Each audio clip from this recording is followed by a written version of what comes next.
Nah, berikutnya apa efeknya dari shrinkage ya? Dari tadi kan kita hanya menyinggung creep ya, yang kebanyakan disinggung kan creep. Nah, ini kita sekarang bicara tentang shrinkage. Dan sebenarnya shrinkage itu kan kaitannya dengan suhu. Kalau creep itu kan kaitannya dengan beban. Kalau beton dibebani terus dalam waktu yang lama, itu perilakunya creep atau rangkak. Tapi kalau beton, karena ada perbedaan suhu, kemudian mengalami susut, nah itu perilakunya shrinkage atau susut ya. Jadi bisa dikatakan kalau creep itu hubungannya dengan beban, kalau shrinkage itu hubungannya dengan suhu.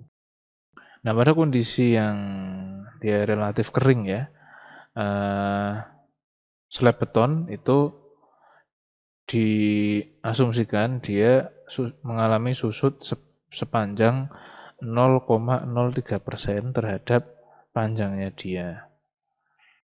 Atau bisa dikatakan 3 mili di setiap 10 meter atau lebih. Jadi segitu perkiraan untuk perilaku shrinkage beton. Nah, pada balok pada building atau pada bangunan, biasanya pengambilan asumsi dimensi baloknya terhadap panjang dengan panjang span per depth-nya itu rasionya diambil sekian gitu. Katakanlah dia tidak kurang dari 20, itu bisa menurut Eurocode bisa diabaikan perilaku shrinkage-nya gitu. Karena ya bisa dibilang itu pasti aman lah gitu.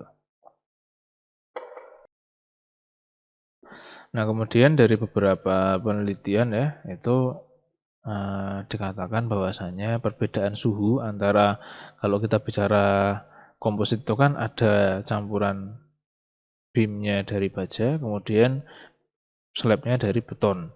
Nah, ketika si beton itu lebih dingin daripada bajanya atau ada perbedaan suhu lah antara dua itu, antara baja dan beton, itu akan terjadi defleksi.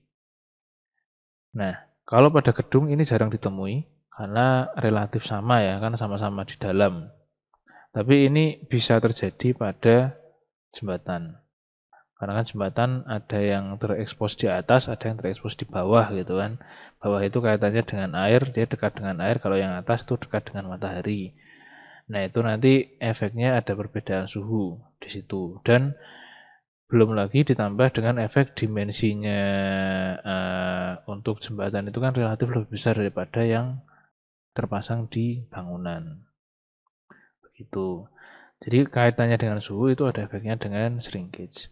Nah, begitu juga untuk bangunan. Ada beberapa hal yang sebenarnya itu agak rawan terhadap shrinkage ya, terhadap susut.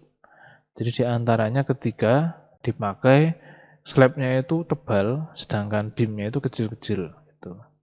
Bisa nggak itu dipakai? Bisa kalau misalkan beamnya itu dipasang dengan jarak yang sangat-sangat rapat. Nah, kemudian diberikan slab beton yang agak tebal. Nah, kayak gitu kan bisa. Kemudian pada lantai-lantai yang dia memang dipanaskan secara elektrik. Nah, itu kan jelas-jelas nanti ada perbedaan suhu. Jadi hal-hal yang khusus lah, yang hal-hal yang khusus, yang ada perilaku khusus di mana arahnya adalah perbedaan suhu, itu nanti perlu diwaspadai adanya efek susut pada beton kaitannya dengan perbedaan temperatur.